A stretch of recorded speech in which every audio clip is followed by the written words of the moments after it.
दोस्तों, मुंद्रा पोर्ट का नाम हम अक्सर सुनते रहते हैं। ये पोर्ट इंडिया का सबसे बड़ा और सबसे गहरा पोर्ट है, जहां दुनिया की सबसे बड़ी companies MSC, Maersk, CMA CGM और एवरग्रीन के बड़े बड़े वेसल्स लोड, अनलोड और हैंडल किए जाते हैं। इस पोर्ट की total capacity 200 million ton of annual cargo की है। ये इंडिया का एकमात्र ऐसा पोर्ट है जो single handedly 10 to 11% maritime cargo handle करता है और इंडिया का 1/3 कंटेनर ट्रैफिक भी यही पोर्ट कंट्रोल करता है। सिर्फ 3 दशक से भी कम समय में मुंद्रा एक बंजर और चक्रवात प्रभावित नमक के रेगिस्तान से बदलकर 12,000 हेक्टेयर की जमीन पर इंडिया का सबसे एडवांस्ड पोर्ट बन चुका है, जहां इंडिया का सबसे बड़ा स्पेशल इकोनॉमिक जोन, वर्ल्ड का लार्जेस्ट फुल्ली मैकेनाइज्ड कोल टर्मिनल और एक एलएनजी टर्मिनल भी है। एक और बात जो मुंद्रा को खास बनाती है वो ये है कि यहाँ पर कंटेनर शिप्स का टर्न अराउंड टाइम 1 दिन से भी कम का है। इसका मतलब ये हुआ कि कोई भी शिप मुंद्रा पोर्ट पर आकर कार्गो अनलोड करवाकर नया कार्गो लोड करके सिर्फ 1 दिन से भी कम समय में वापस निकल जाती है। जबकि अगर इंडिया के दूसरे पोर्ट्स की हालत देखी जाए तो वहां आज भी लगभग 2 से 3 दिन लग जाते हैं और मुंद्रा से पहले इंडिया के एवरेज पोर्ट्स पर टर्न अराउंड टाइम लगभग 8 से 10 दिन का होता था, जिससे शिपिंग कंपनीज और इंडिया दोनों का ही नुकसान होता था। लेकिन इन सब के बीच गौतम अडानी को लोग आज भी क्रिटिसाइज करते हैं। लोग कहते हैं सरकार ने अडानी को देश बेच दिया है, 1 रुपए से भी कम दाम पर जमीन दे दी है और भी कई बातें लोग बनाते रहते हैं। तो इन सब की भी चर्चा आज हम इस वीडियो के लास्ट में करेंगे और जानेंगे कि असलियत क्या है। लेकिन इन सबसे पहले हमें ये समझना होगा कि इन सब की शुरुआत हुई कहां से। गौतम अडानी को मुंद्रा पोर्ट बनाने का आइडिया आया कहां से, मुंद्रा पोर्ट बना कैसे, इसे बनाने में किन किन दिक्कतों का सामना करना पड़ा और इसके बनाने के बाद इंडिया को कितना फायदा हुआ, इसका बिजनेस मॉडल क्या है, पोर्ट्स पैसे कैसे कमाते हैं और भी बहुत कुछ आज की इस वीडियो में आप जानने वाले हैं। तो चलो सबसे पहले देखते हैं मुंद्रा पोर्ट से पहले इंडियन पोर्ट्स की हालत कैसी थी और गौतम अडानी को इस पोर्ट को बनाने का आइडिया आया कहां से।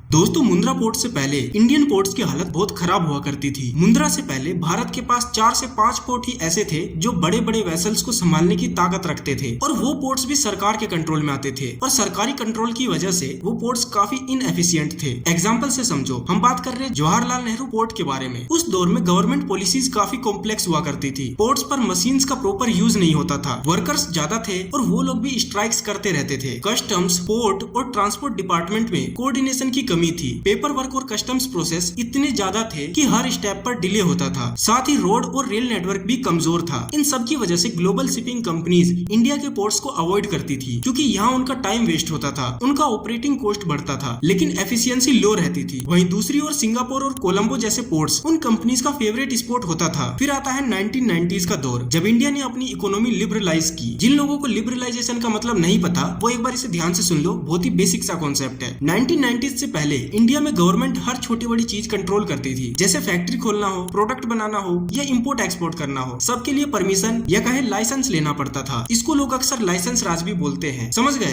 अब आगे बढ़ते हैं। गवर्नमेंट को समझ आ गया था कि सिर्फ गवर्नमेंट के दम पर पोर्ट्स को मॉडर्न बनाना काफी मुश्किल है, इसलिए उन्होंने प्राइवेट कंपनीज को इन्वॉल्व करना शुरू कर दिया, जिसके लिए उन्होंने प्राइवेट कंपनीज को पोर्ट देना शुरू किया और साथ ही पीपीपी मॉडल इंट्रोड्यूस किया, यानी पब्लिक प्राइवेट पार्टनरशिप, जिसमें छोटी कंपनीज सरकार के साथ मिलकर पोर्ट्स को ऑपरेट कर सकती थी। लेकिन वो फुल्ली प्राइवेट पोर्ट्स नहीं होते थे, उसमें सरकार और प्राइवेट कंपनी दोनों साथ मिलकर पार्टनरशिप पर काम कर रहे होते थे, लेकिन ज्यादा कंट्रोल सरकार के पास ही रहता था। ये तो बात हुई पोर्ट की प्राइवेटाइजेशन से पहले की। अब बात करते हैं इसमें गौतम अडानी की एंट्री हुई कैसे।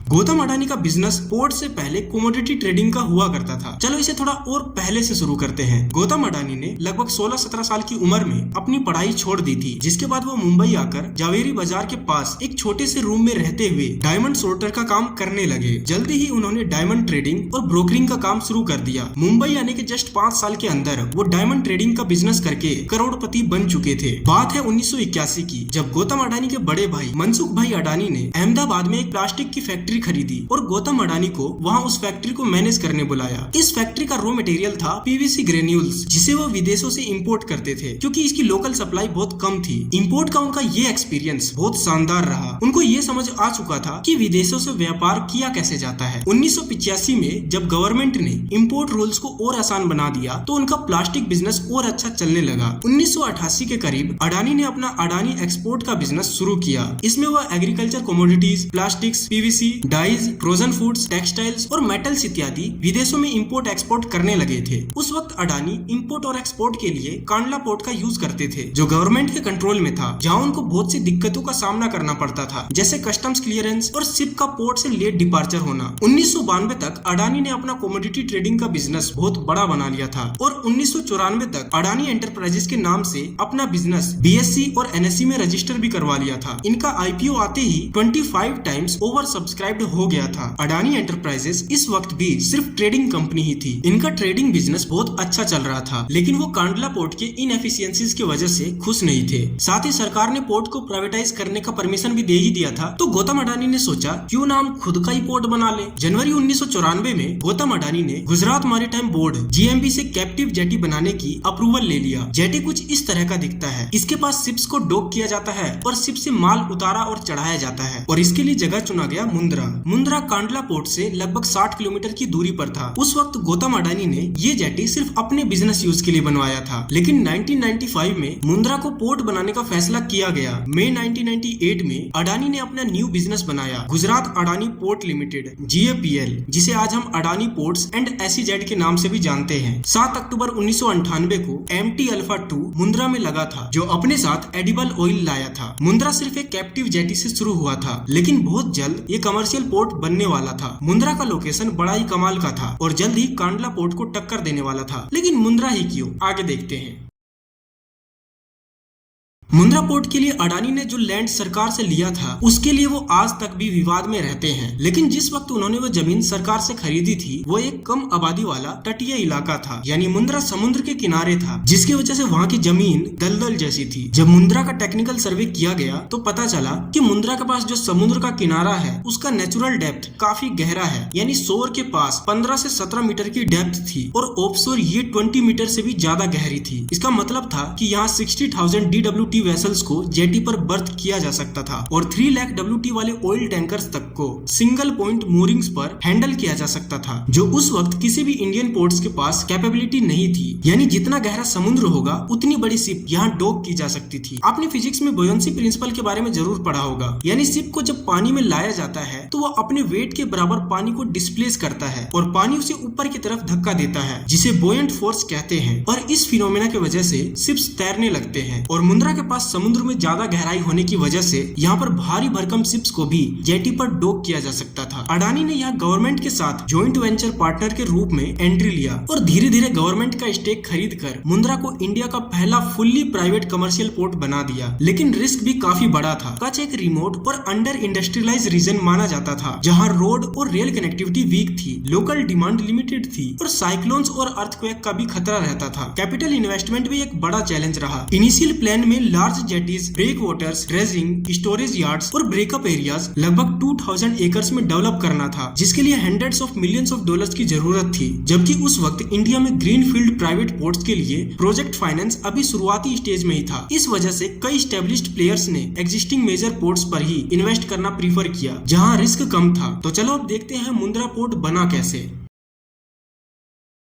सबसे पहले मुंद्रा में इंफ्रास्ट्रक्चर बिल्ड किए गए, जैसे पोर्ट, रेल, रोड और SEZ। मुंद्रा की शुरुआत 1998 में एक कैप्टिव जेटी से हुई थी। 2001 में single point mooring SPM add हुआ। 2003 में पहला कंटेनर टर्मिनल बना और फिर धीरे धीरे ये मल्टीपल बेसिन्स और बर्थ तक एक्सपेंड हो गया, जहां कंटेनर्स, कोल, क्रूड, LPG, LNG, ऑटोमोबाइल्स और प्रोजेक्ट कार्गो हैंडल किया जाने लगा। पिछले 25 सालों में अडानी ने 30 से ज्यादा बर्थ्स डेवलप किए, 5 कंटेनर टर्मिनल्स बनाए, जिनकी कंबाइंड कैपेसिटी लगभग 8 मिलियन TEUs है, और स्पेशलाइज्ड टर्मिनल्स भी बनाए गए, जिनमें वेस्ट बेसिन में वर्ल्ड का largest fully mechanized coal import terminal 60 MTPA भी शामिल है। आप इसे मैप पर भी देख सकते हो। इस पोर्ट को इंडिया के हाईवे और रेल नेटवर्क से इंटीग्रेट किया गया। Dedicated rail sidings, private railway lines और western dedicated freight corridor DFC के कनेक्शन के साथ इससे double stack container train northern hinterland तक एफिशिएंटली चल पाती हैं। पोर्ट के पास ही अडानी ने एक बड़ा पोर्ट बेस्ड एसीजेड डेवलप किया जो लगभग 8,481 से 12,000 हेक्टेयर में फैला हुआ है। यहाँ power plants, logistics parks, manufacturing units, oil और गैस इंफ्रास्ट्रक्चर और कई इंडस्ट्रीज मौजूद हैं जो खुद का कार्गो जनरेट करते हैं। दूसरा, यहाँ पर इंटीग्रेशन स्ट्रेटजी का यूज किया गया। End to end logistics control के साथ Adani ports and special economic zone limited APSEZ,